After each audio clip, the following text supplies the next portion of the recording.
এই গুরুত্বপূর্ণ বিষয়ের জন্য আল্লাহ রাব্বুল আলামিন আমাদেরকে কিছু দিক নির্দেশনা দান করেছেন। এক, নেতৃত্ব চেয়ে নেওয়া নিষিদ্ধ। কেন? নেতৃত্ব চেয়ে নিলে গন্ডগোল ফ্যাসাদ হবে, আর নেতৃত্ব চেয়ে নেওয়া নিষিদ্ধ করেছেন। এর ফলে নেতৃত্ব লাভের এবং নেতৃত্ব দখলের লিপ্সা, প্রতিযোগিতা থাকবে না। নেতৃত্ব চেয়ে না নেই, এটা যে হারাম,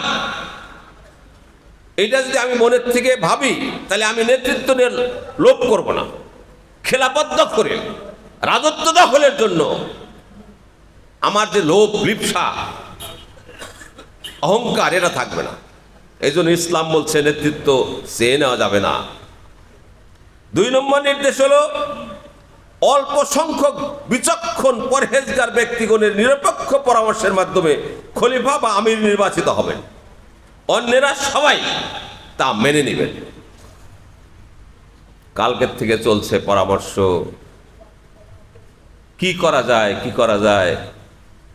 আমিরে জামাতের ঘুম নাই।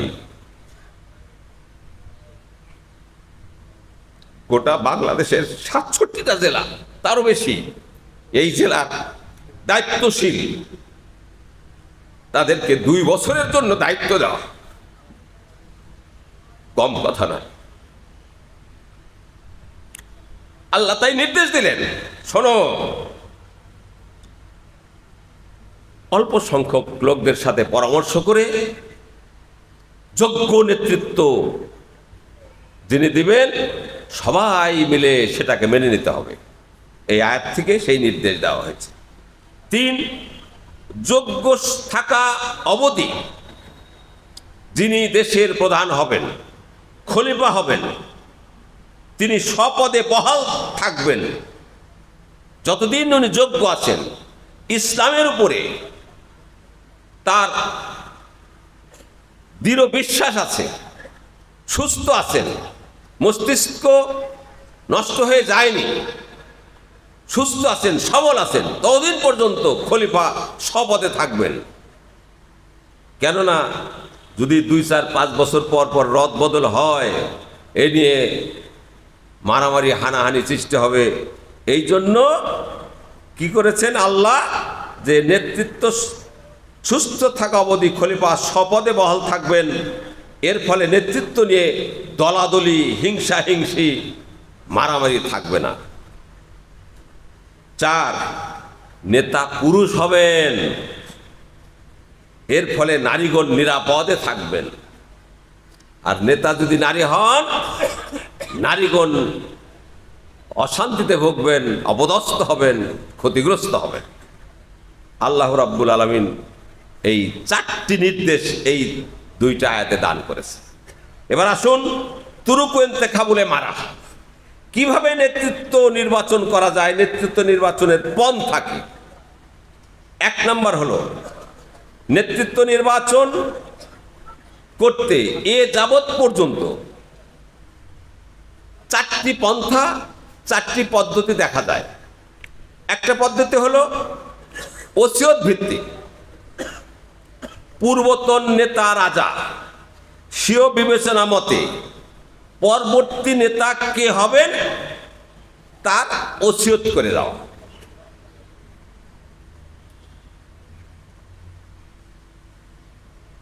এটা ইসলামী বিধান।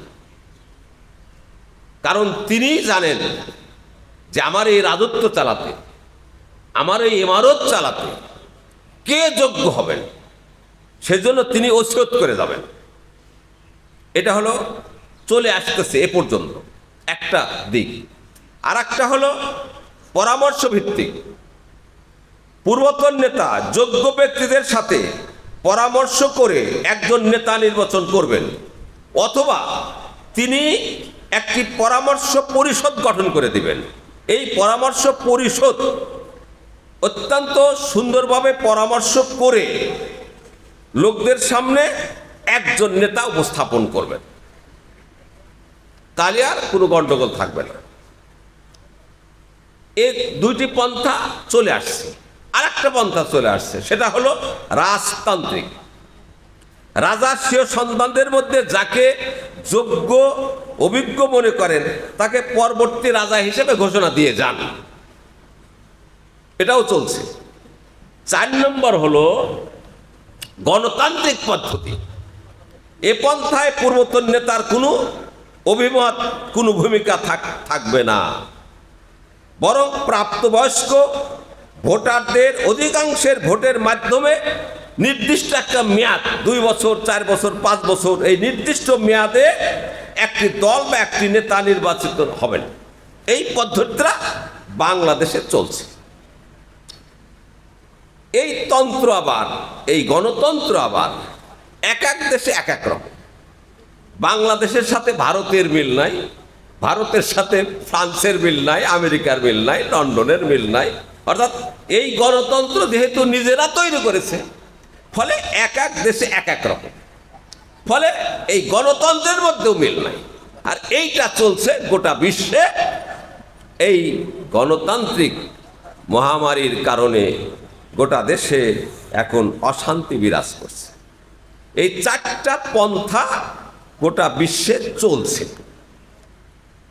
এখন আমরা কোনটায় যাব? যে 4টা পন্থা চলছে, এখন আমাদের কি করণীয়?